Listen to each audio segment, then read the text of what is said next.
Eu queria compartilhar com vocês alguma coisa sobre a saída do povo de Deus do Egito. Mas eu não quero falar a história da saída do povo de Deus do Egito tão somente.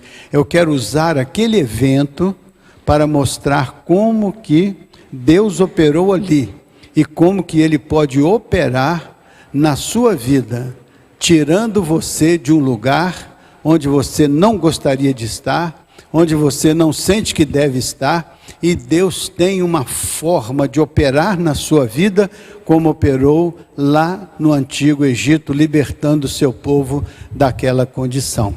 Então vamos pensar no início, quando o povo de Deus passou por uma grande necessidade, houve uma fome na terra, eles habitavam na região de Canaã, houve uma fome muito grande na terra, e eles souberam que no Egito havia alimento suficiente, e eles então foram comprar alimento no Egito. Eles saíram de Canaã e foram até o Egito para comprar os alimentos necessários para atravessar aquele período de fome. Esse momento fez com que eles se aproximassem do Egito. E quando eles se aproximaram do Egito, a história é muito bonita, no final do livro de Gênesis lá, os 10, 15 últimos capítulos mostram esta história. Eles então não sabiam que quem estava governando o Egito naquele contexto era José, aquele que eles mesmos tinham vendido para uma caravana de ismaelitas. Então lá José os conheceu, porém eles não conheceram José, eles não reconheceram. A história é muito linda. Chega um determinado momento, quando Moisés se dá a conhecer, quando José se dá a conhecer, e os irmãos então até ficam amedrontados, pensando que ele ia fazer alguma retaliação, que ele ia agora tirar ter uma oportunidade de dar o troco sobre aquilo que eles fizeram com ele quando o venderam como escravo. Mas José falou uma frase muito bonita. José disse assim: olha, vocês intentaram o mal contra mim, mas Deus transformou o mal em bem. Então Deus transforma o mal em bem, e foi isso que aconteceu lá. Por isso José, ocupando aquela posição, ele mandou chamar toda a sua parentela, que naquela ocasião era mais ou menos 70 pessoas, e trouxe aquela parentela para morar ali numa terra especial que ele separou no Egito, chamava a terra de Gozen, era uma terra fértil. Então a família de José e toda a parentela de José e aquele povo reunido ali em Canaã é agora transferido para o Egito e ocupa um lugar especial sob a bênção de José, que era governador do Egito e era irmão deles, né? Então aquele momento foi bonito, porque eles prosperaram, eles progrediram. E durante muitos anos o povo de Deus foi considerado um povo convidado pelos egípcios a ficar na terra do Egito. E ali aconteceu uma coisa interessante. Quando passou a fome, passou a dificuldade, o problema, eles não voltaram para Canaã. Eles decidiram ficar lá. E ficaram lá em uma situação muito boa. Eles prosperaram, eles cresceram, eles se desenvolveram. Mas o fato é que José morreu. E José, depois de morrer, passado o tempo, perdeu-se aquela autoridade do José sobre aquela bem-aventurança do povo. Por quê? Porque um faraó que subiu ao trono, anos depois da morte de José, ele não reconhecia José, ele não tinha vínculo com José.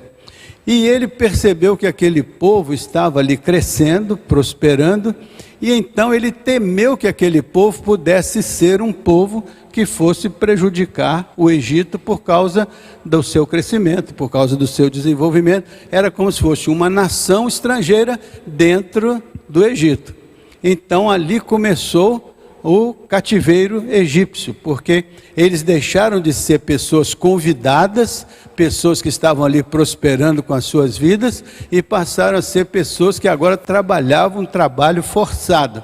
Inicialmente não tinha esse caráter de escravidão, mas era um trabalho forçado, um trabalho sem uma remuneração adequada, e eles acabaram sendo colocados ali nesta condição, e dali para frente piorou, até que eles estavam numa condição de escravizados no Egito.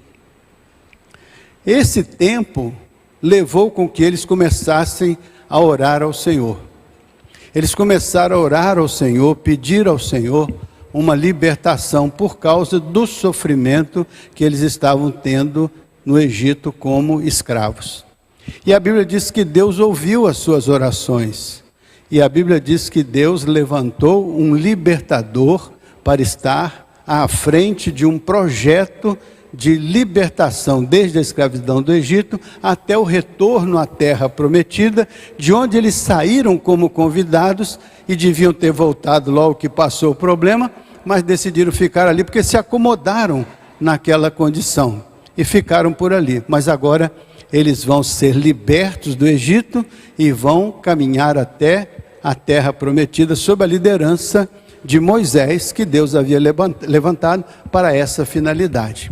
Então o livro de Êxodo é o registro dessa caminhada. O livro de Êxodo é a história desde essa libertação até a entrada lá na terra prometida. Então separei aqui alguns versículos do capítulo 5 de Êxodo. Diz assim, capítulo 5 de Êxodo, tem vários versos, eu vou ler para vocês. Diz assim, depois foram Moisés e Arão e disseram a Faraó, isso depois que Deus mandou o Moisés, o Arão ir lá falar com o Faraó para libertar o povo, toda aquela história das pragas e tudo mais, né? Mas então assim, depois foram Moisés e Arão disseram a Faraó, assim diz o Senhor Deus de Israel, deixa ir o meu povo para que me celebre uma festa no deserto. Então Deus manda que o Moisés e o Arão procurem o Faraó que estava no reinado agora e diz, deixa o meu povo ir para que me celebre uma festa no deserto.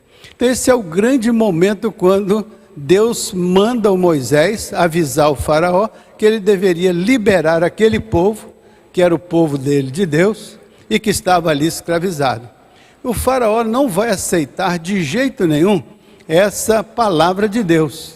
Ele vai se achar muito poderoso, muito forte, e não vai abrir mão daquele povo que agora era uma mão de obra escravizada e que prestava um serviço no Egito. Então agora vamos ver de 1 até 4. Vamos lá, 2. Respondeu o Faraó, quem é o Senhor para que eu lhe ouça a voz e deixe ir Israel? Então o Faraó responde para Moisés, quem é o Senhor para que eu ouça a sua voz e que eu deixe esse povo ir embora? Quem é esse Senhor? Quem é esse Deus? Quem é essa pessoa? Ele tanto não conhecia José, como também não conhecia o Deus de José, e nem tampouco conhecia Moisés. Então ele disse assim, por que é que eu deixaria ir esse povo? Por que razão eu deixaria ir esse povo? Então, verso 2, respondeu o Faraó, quem é o Senhor para que eu lhe ouça a voz e deixe ir a Israel? Não conheço o Senhor, nem tampouco deixarei ir a Israel. Então aqui você já sente que o coração do Faraó está duro em relação à libertação do povo. O povo tinha orado, Deus tinha levantado um libertador, tinha mandado esse libertador falar com o Faraó, mas não encontrou em Faraó essa reciprocidade. O Faraó estava com o seu coração fechado. Então vai começar um processo de convencimento da parte de Deus, através de Moisés, para convencer o Faraó de deixar o povo sair com aquelas pragas. Diversas pragas que foram acontecendo para quebrantar o coração do Faraó. Mas o coração do Faraó não se quebrantou até a última praga. Verso 3. Eles prosseguiram, o Deus dos Hebreus nos encontrou. Deixa-nos ir, pois, caminho de 3 dias ao deserto, para que ofereçamos sacrifícios ao Senhor nosso Deus, e não venha Ele sobre nós com pestilência ou com espada. O que ele está dizendo para o Faraó? Deixa a gente ir, porque a gente tem uma celebração especial para realizar ao Senhor no deserto. Verso 4. Então lhes disse o rei do Egito, por que Moisés e Arão, por que interrompeis o povo no seu trabalho? Ide às vossas tarefas. O povo estava trabalhando como escravo naquele contexto. Então ele diz assim, por que vocês vêm aqui interromper o povo de trabalhar com essa história de ir para o deserto fazer uma celebração. Na verdade, ele disse: vai, vocês também voltem para as suas tarefas e não venham incomodar este povo que agora é meu povo escravo. Então essa era a ideia na cabeça do faraó. Veja lá mais o verso 5. Disse também faraó: o povo da terra já é muito, e vós os distraís das suas tarefas. Então faraó já reconhece que o povo era muito, era uma quantidade muito maior do que aquela quantidade original, e eles estavam dizendo que o Moisés e o Arão estavam distraindo o povo das suas tarefas, do seu trabalho que eles tinham que realizar, que era, na verdade, fazer os tijolos das construções das pirâmides, né? Então, agora veja o verso 7. Verso 7, olha lá. Daqui em diante, não torneis a dar palha ao povo para fazer tijolos como antes. Eles mesmos deverão ajuntar para si a palha. Então, o faraó produzia, dava o material para eles produzirem os tijolos. Eles trabalhavam forçadamente, mas tinham material. Agora ele disse assim: agora não vou dar mais a palha. Eles terão que procurar a sua própria palha e eles terão que ter a mesma produção. Eles terão que procurar a palha, organizar a palha e ainda terão que fazer a mesma quantidade de tijolos. Depois vocês vão ver isso, depois leiam essa palavra de Êxodo, para vocês terem uma ideia de como que foi que aconteceu a interferência de Deus na vida daquele povo. Veja agora o verso de número 9. Verso número 9. Agrave-se o serviço sobre esses homens, para que neles se aplique e não deem ouvidos a palavras mentirosas. Que palavras mentirosas que o faraó estava dizendo? Era a palavra de Moisés e de Arão. Então ele diz assim: vamos pôr uma carga mais pesada sobre esses homens, para que eles se apliquem ao trabalho e não fiquem dando ouvidos a estas coisas que esses dois mensageiros estão dizendo. Então, cada vez que o Moisés falava, mais piorava a situação do povo. Está claro isso para vocês? Quanto mais falava sobre a libertação, quanto mais falava sobre deixar o povo ir, mais punição vinha para cima do povo. Então veja agora o verso 20. Verso 20. Diz lá: quando saíram da presença de Faraó, encontraram Moisés e Arão, que estavam à espera deles. 22 e 23. Então, quando eles saíram da presença de Faraó lá, né, eles encontraram, o povo agora vai encontrar o Moisés. E olha só o que eles vão dizer. 21, põe 21 por favor. Né? Eles disseram: Senhor... Eles disseram: olhe o Senhor para vós outros e vos julgue, porquanto nos fizeste odiosos aos olhos de Faraó e diante dos seus servos, dando-lhes a espada na mão para nos matar. O que os membros do povo de Deus disseram a Moisés e Arão? Olha o que vocês fizeram conosco. Vocês foram lá atrás de ter essa libertação, foram lá atrás de cumprir isso, e agora o Faraó foi prejudicar a gente ainda mais, foi mais problemas para cima da gente. Agora eles praticamente receberam da mão de vocês a espada para nos maltratar, para nos machucar. Isso é no 21, agora vê o 22. Então Moisés, tornando-se ao Senhor, disse: ó Senhor, por que afligiste este povo? Por que me enviaste? O Moisés agora fica na dúvida, né? Porque ele diz: eu fui lá falar em nome do Senhor. Pensei que eu ia chegar lá e tudo ia acontecer naturalmente. Mas olha o que aconteceu. Quando eu fui lá falar, a situação piorou para o povo. E o povo ficou muito mais aflito. E Moisés pergunta: por que tu afligiste este povo? Por que o Senhor me enviou? Aí veja agora o verso 23. Pois desde que me apresentei a Faraó para falar-lhe em teu nome, ele tem maltratado este povo, e tu de nenhuma sorte livraste o teu povo. Deus não tinha prometido o livramento lá com Moisés? Moisés não foi lá com o propósito de promover perante o Faraó o propósito de Deus de libertar o povo? Então não aconteceu libertação nenhuma, não aconteceu nada disso. E eu fui desqualificado na presença do Faraó. E o povo ainda está agora mais sofrido do que estava antes. Vocês estão acompanhando a história? As consequências? Então agora veja o capítulo 6, verso 1. Capítulo 6, verso 1. Disse o Senhor a Moisés: agora verás o que hei de fazer a Faraó. Agora é Deus falando para Moisés, respondendo para Moisés. Eu selecionei os versículos para vocês terem uma ideia da síntese, né? Uma síntese da história. Então disse o Senhor a Moisés: agora verás o que hei de fazer a Faraó, pois por mão poderosa os deixará ir e por mão poderosa os lançará fora da sua terra. Então Deus está falando com Moisés: você vai ver o que vai acontecer. Por mão poderosa eles vão deixar o povo ir, e por mão poderosa eles vão lançar o povo fora da escravidão, fora da terra. Então Deus está consolando o coração do Moisés, mostrando para ele que aquilo que ele falou para ele fazer, de fato ia acontecer, porque Deus não ia abandonar aquele povo naquela altura, sendo que ele tinha comissionado Moisés e o Arão para ir lá falar o que ele mandou falar. E agora ele vai dizendo para Moisés e Arão: não desanimem, não fiquem inseguros, porque vocês vão ver que com mão poderosa eu vou realizar o que eu disse que eu ia realizar. Então esses versículos aí vão nos ajudar a compreender o que aconteceu ali e como foi a libertação. Como é que aconteceu a saída do Egito? A saída do Egito é símbolo, olha, até anotei aqui, é símbolo da nossa saída para a vida que Deus tem preparado para nós.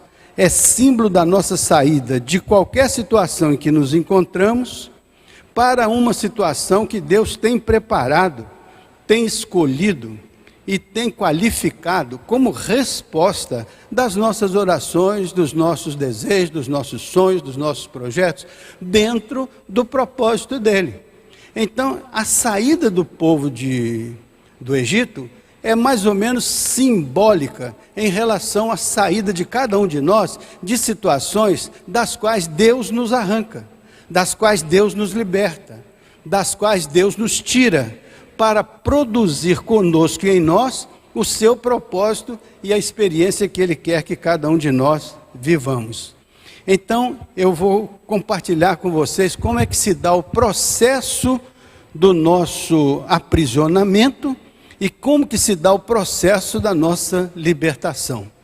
Porque hoje, se você olhar para a sua vida, olhar para a vida de alguém ao seu redor, alguém que você conheça, alguém que você já sabe a história, e que você vê que a pessoa está aprisionada em alguma situação, está complicada em algum momento, uma dificuldade, seja familiar, seja conjugal, seja financeira, seja de saúde, seja qualquer que seja a situação dentro da qual a pessoa esteja aprisionada, ou esteja restrita, ou esteja ali impedida de viver aquela qualidade de vida que aquela pessoa em Cristo pensa que pode e tem toda a chance de viver. Então o cativeiro inicia-se e se desenvolve como um processo. Ninguém entra num cativeiro, num aprisionamento, da noite para o dia, na mesma hora, acidentalmente. É um processo que a gente vai vivendo até que a gente se percebe aprisionado numa gaiola, numa situação, numa prisão, numa situação que a gente não gostaria de estar vivendo, não gostaria de estar experimentando. Pense na sua própria vida se tem algo que você não gostaria que estivesse acontecendo. Tem algo que você não gostaria de estar experimentando. Ou se tem algo que você gostaria muito de estar experimentando, mas não pode. Sente que não tem possibilidade, não tem condições, tem impedimentos, tem barreiras que te impedem de chegar onde você acha que Deus gostaria que você estivesse. Então esse processo de aprisionamento, ele é lento. Ele se inicia muitas vezes por uma necessidade. Você se aprisiona em uma situação por uma necessidade. Às vezes você se sente tão solitário e por essa solidão sente a necessidade de relacionar-se. E às vezes vai se relacionar por essa necessidade, mas o que determina o seu relacionamento é a sua necessidade e não o projeto de vida que Deus tem para você. Às vezes o cativeiro começa porque a gente sente uma necessidade. Às vezes a pessoa se apropria de uma situação que não lhe pertence por causa de uma necessidade. E depois se acostuma a apropriar-se disso. E daí a pouco se vê envolvida numa situação que não é recomendável para uma pessoa. Porque aquela pessoa, por uma necessidade talvez, tenha visto a possibilidade de se envolver.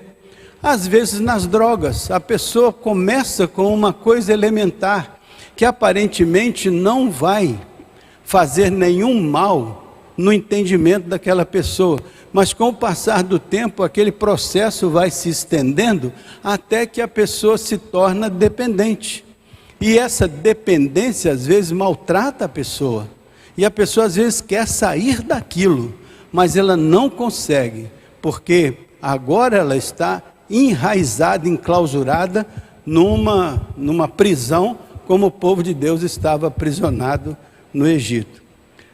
O cativeiro se desenvolveu, não por causa de uma facilidade, de uma necessidade, mas às vezes ele se desenvolve por causa de uma facilidade. Você encontra uma facilidade, aí você, por conta daquela facilidade, você entra. O que aconteceu com o povo de Deus? Eles tinham uma necessidade, teve uma fome, por causa da fome, eles foram lá no Egito, e aconteceu de chegar lá e encontrar uma facilidade.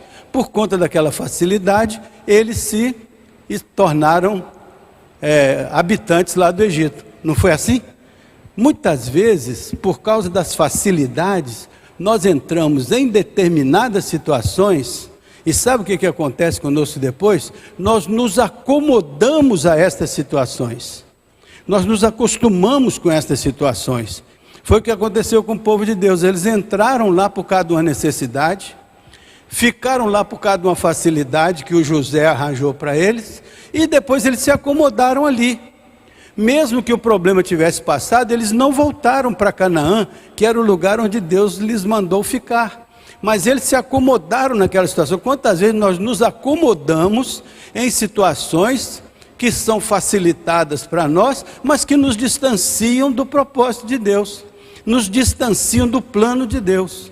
E nós então nos acostumamos a esta situação, nos habituamos a esta situação, e depois nos esquecemos do propósito de Deus, e passamos a viver em função das facilidades que nós conseguimos construir, que nós conseguimos realizar. E muitas destas facilidades, às vezes, estão fora do propósito de Deus. E não é uma bênção de Deus, ela pode ser um problema em que se transformou uma bênção de Deus. Por exemplo, às vezes eu posso dizer ao Senhor que eu gostaria muito de ter uma casa na montanha. E eu então posso, a partir de um determinado momento, ter uma facilidade muito grande de ter uma casa na montanha, e por aquela facilidade eu adquiro aquela casa. E por adquirir aquela casa e por trabalhar durante a semana, só posso ir para lá no fim de semana. Então no fim de semana eu vou para lá. Aí eu abandono a escola dominical, abandono a minha igreja, abandono a comunhão dos salvos. E por causa daquela facilidade, eu posso me acomodar numa situação e posso deixar o propósito de Deus em plano secundário, porque me adaptei a uma situação que pela facilidade capturou o meu coração.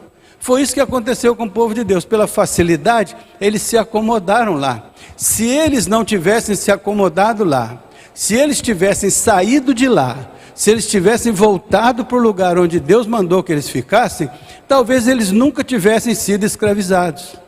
Porque o grande problema é que depois daquela facilidade, vêm as consequências.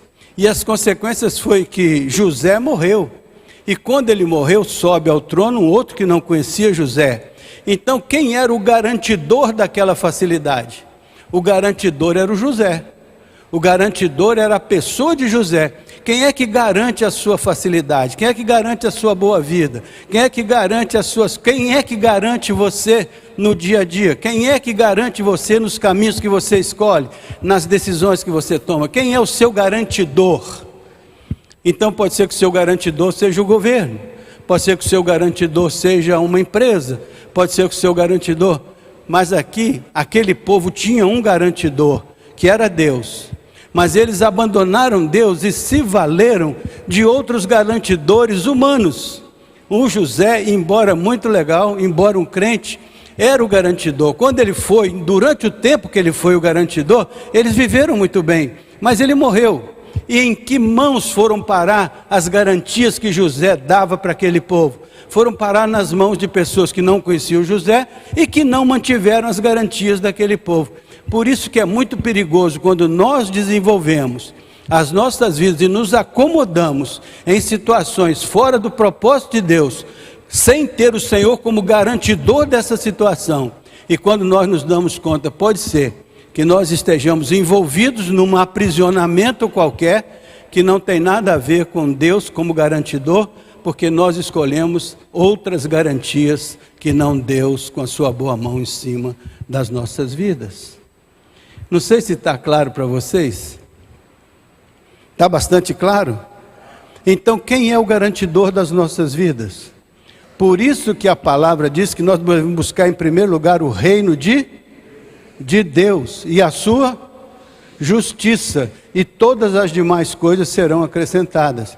Às vezes nós fazemos um esforço para buscar todas as demais coisas, acrescentar todas as demais coisas, e se sobrar um tempo, a gente busca o reino de Deus. E se sobrar uma situação favorável, a gente elege o reino de Deus. Mas o reino de Deus é algo que passa pela nossa vida como um acessório, como algo que nós valorizamos como um elemento de culto, mas não como algo determinante da garantia da nossa vida, do nosso caminho, da nossa estabilidade sobre a terra.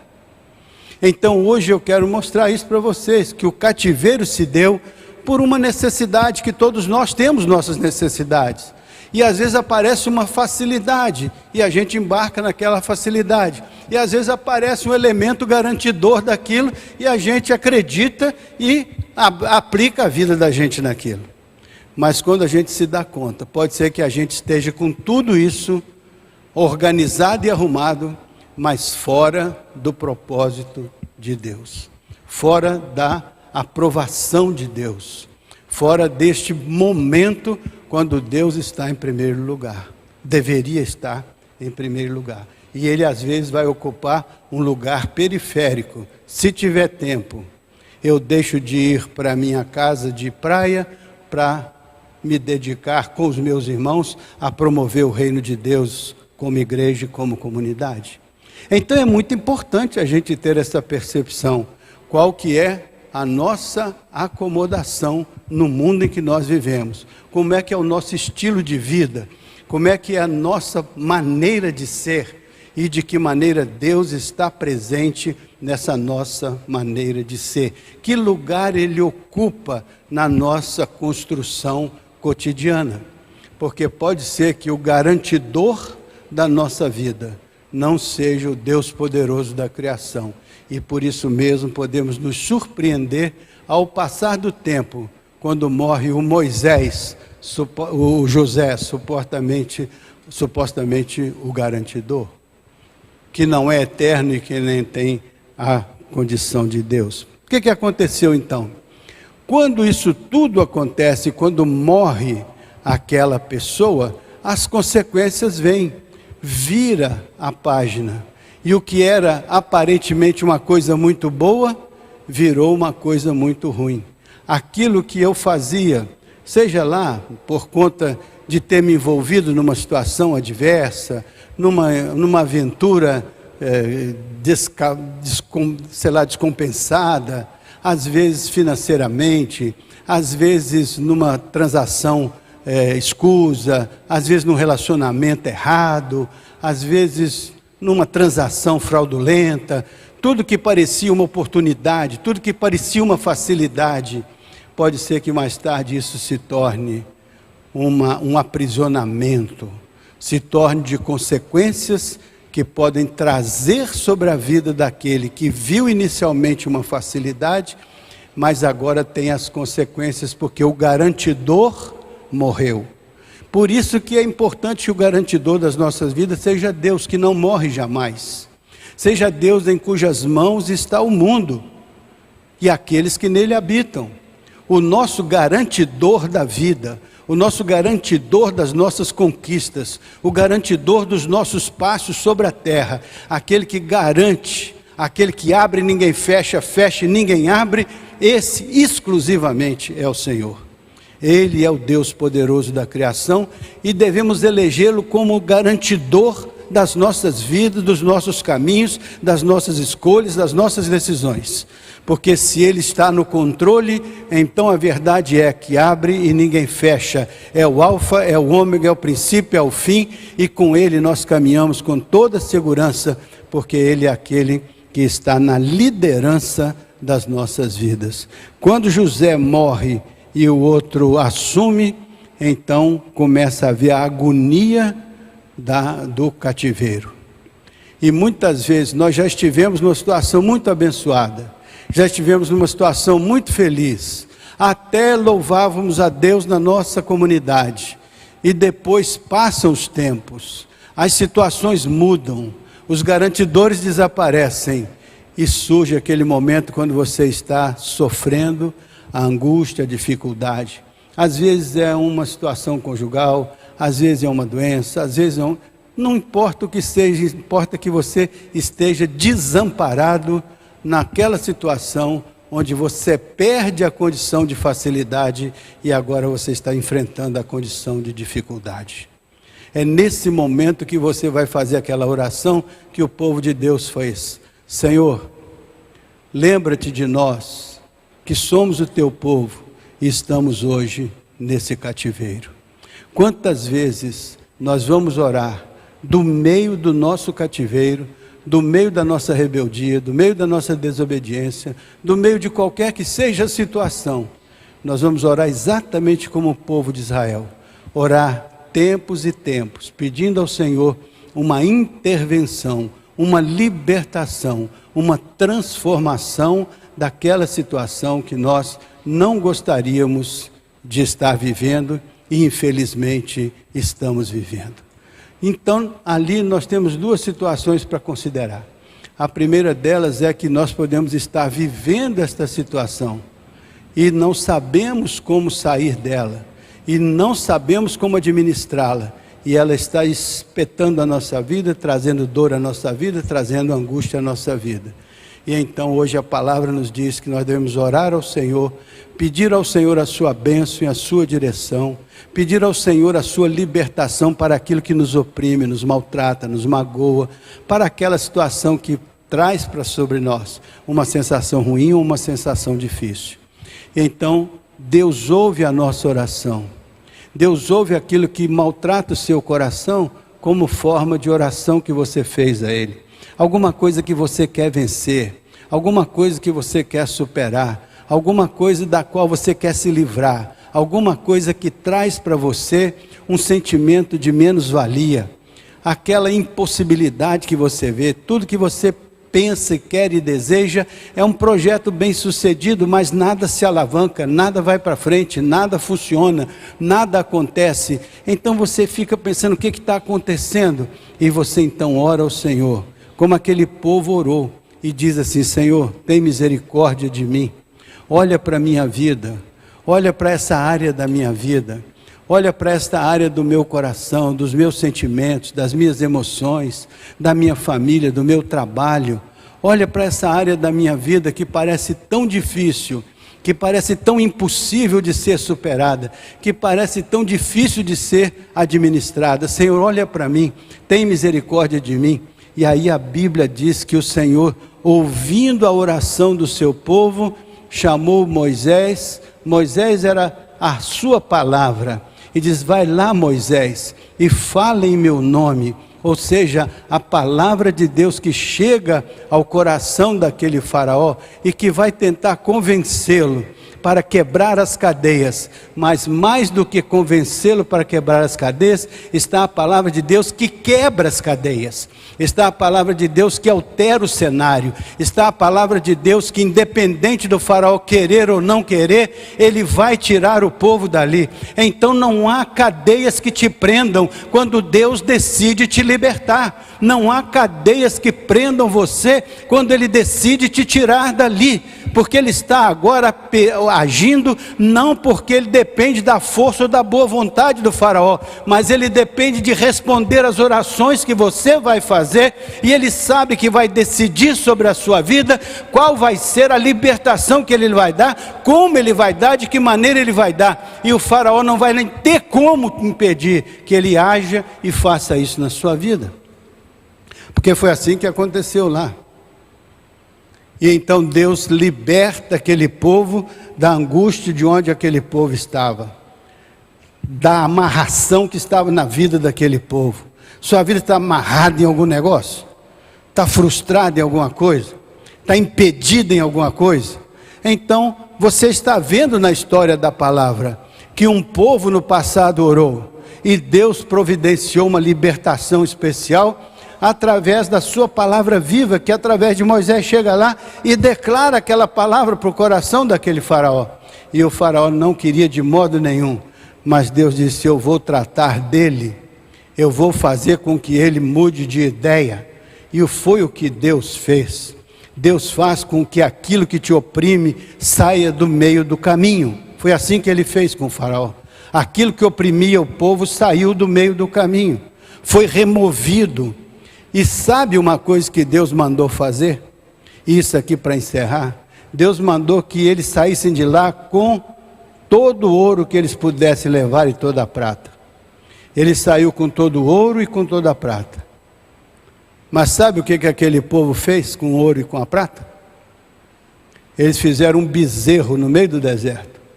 Transformaram o ouro que Deus lhes tinha dado como possibilidade de construir algo novo, transformaram num bezerro que eles estavam acostumados a adorar lá no Egito. Quantas vezes Deus abre as portas, dá para a gente condições de começar algo novo e diferente, mas a gente está tão cheio das velhas consciências, está tão cheio dos velhos conhecimentos, que acaba transformando a bênção de Deus num bezerro de ouro. Nós temos que aproximar de Deus essa noite e pensar assim: Senhor, eu preciso de uma libertação. Eu preciso que o Senhor abra uma porta para mim. Eu preciso que o Senhor tire um obstáculo X da minha vida. Eu preciso. E preciso que o Senhor me dê sabedoria para eu nunca transformar a bênção do Senhor num bezerro de ouro. Que o Senhor me dê visão espiritual para eu sair da escravidão em que eu me encontro, para que eu saia da limitação em que eu me encontro e que eu possa caminhar, mesmo que seja no meio do deserto, mas que eu tenha consciência de que é o Senhor que está conduzindo a minha vida, e o Senhor vai me colocar na terra prometida. Foi assim com Deus, e é dessa maneira que acontece conosco, orando ao Senhor, buscando a direção do Senhor, abrindo o coração ao Senhor, e dizendo: Senhor, eis-me aqui. Difícil, meus irmãos, não foi tirar o povo do Egito, difícil foi tirar o Egito de dentro do povo.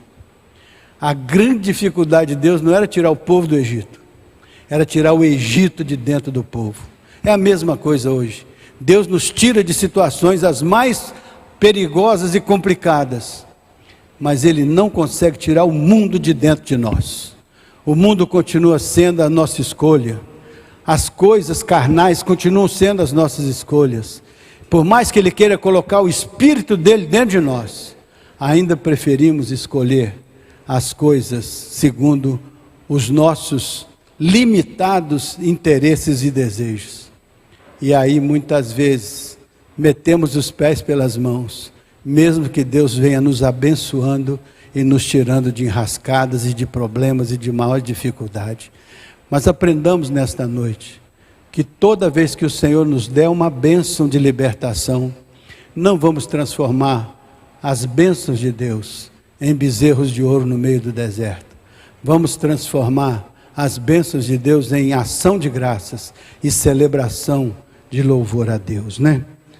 Hoje estamos aqui como uma voz profética nos alertando, como alertou o povo de Deus no passado. Deus tem um caminho para nós. Deus tem um projeto especial para nós. Deus age através de pessoas. Deus age conosco em cada momento.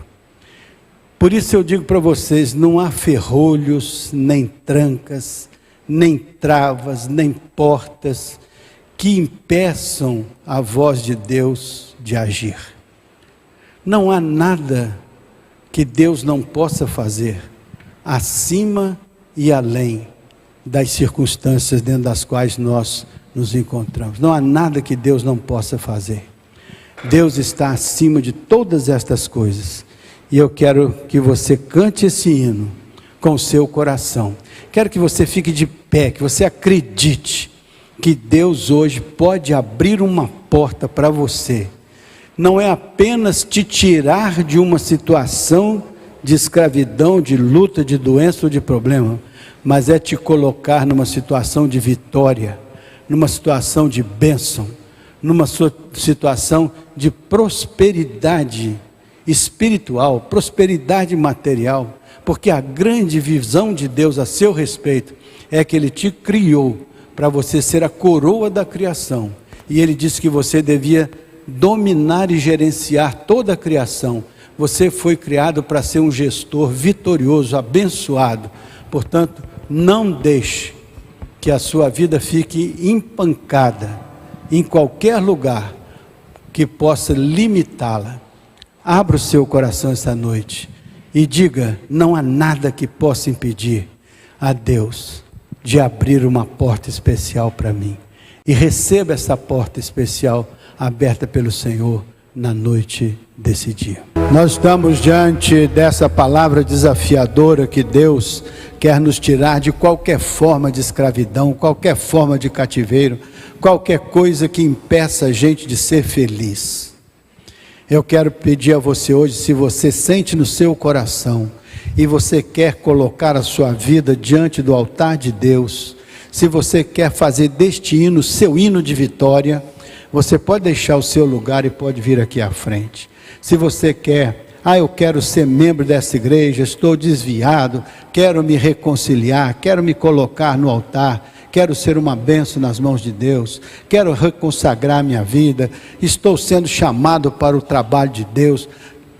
O Senhor está falando alguma coisa especial ao seu coração, enquanto você canta esse hino. Quero me batizar, quero ser um crente melhor. Deixe o seu lugar e venha. Vamos orar aqui na frente com você. Vamos cantar aí? Continue aí cantando, para que todos possam avaliar. Ore e venha, se este for o seu desejo, se este for o interesse do seu coração. Venha orar aqui no altar do Senhor, com toda a igreja junto com você. Senhor nosso Deus e nosso Pai, nós colocamos diante do Senhor estas preciosas vidas que sentiram hoje o desejo de vir até o teu altar, trazendo em seus corações e mentes aquilo que elas vieram aqui perante o Senhor colocar. Ó Deus, nós sabemos que o Senhor é abençoador daqueles que te buscam. O Senhor diz que o Senhor não lança fora ninguém que vai buscar o Senhor. Todo aquele que vem a mim, de maneira alguma o lançarei fora. Ó Deus, estes vieram aqui no teu altar buscando a direção do Senhor, a resposta do Senhor, a instrução do Senhor, a orientação do Senhor. Ó Deus, nós queremos pedir que o Senhor coloque a boa mão do Senhor sobre a vida de cada um destes que aqui estão. Pedimos, ó Deus, sobre eles a tua bênção, a tua virtude que cura, que liberta, que transforma, que salva. Ó Deus bendito, o Fábio está aqui, nós queremos pedir por ele, queremos pedir que o Senhor estenda a mão do Senhor sobre ele, e que o Senhor capacite a irmã Lili para orar por ele, e que nós possamos ver uma vitória sempre crescente na vida desse rapaz. Ó Deus, queremos pedir pela família do Sabino, queremos pedir que o Senhor dê uma unção especial a Isabel, para orar por essa família com dedicação. Ó Deus, tira do meio dessa família tudo que não é do teu agrado, tudo que não é proveniente do Senhor, e coloca, Senhor, a unção do teu Espírito sobre todos eles, especialmente sobre a senhora que que é mãe desses meninos, esposa do Sabino, essa pessoa especial, ó Deus, que luta com essa enfermidade, em nome de Jesus, Senhor, liberta esta irmã desta luta, desta dor, dessa dificuldade. Glorifica o nome do Senhor na vida dela, ó Deus, que nós possamos sentir da tua parte uma virtude especial sobre a vida dela. Abençoa a Soraya aqui, que também vem buscando uma consagração mais especial da sua vida. Ó Deus, revela no coração dela o que o Senhor tem de especial para ela. Ela já dirige um orfanato, Senhor, de crianças abandonadas. Ó Deus, cuida da vida dela, coloca a tua boa mão sobre ela, que ela possa ser, ó Deus, aquela figura especial nas tuas mãos para abençoar muitas crianças, mas que ela possa ser no ambiente da tua igreja também uma bênção muito grande, e que esta igreja possa ser uma bênção grande para ela. Ó Deus, nós te agradecemos por este culto que despertou a nossa fé, que despertou a nossa confiança, que despertou o fato de o Senhor ser nosso Deus, diante do qual nenhum ferrolho, nenhuma porta, nada impede o Senhor de realizar o propósito do Senhor.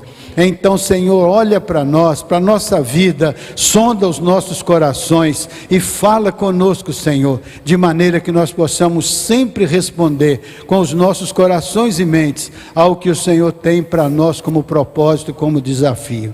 Ó Deus, nós pedimos a tua bênção sobre a igreja, sobre cada pessoa que se reuniu aqui nesta noite e sobre todos aqueles que acompanham conosco pela internet. Que a tua graça esteja presente em cada coração.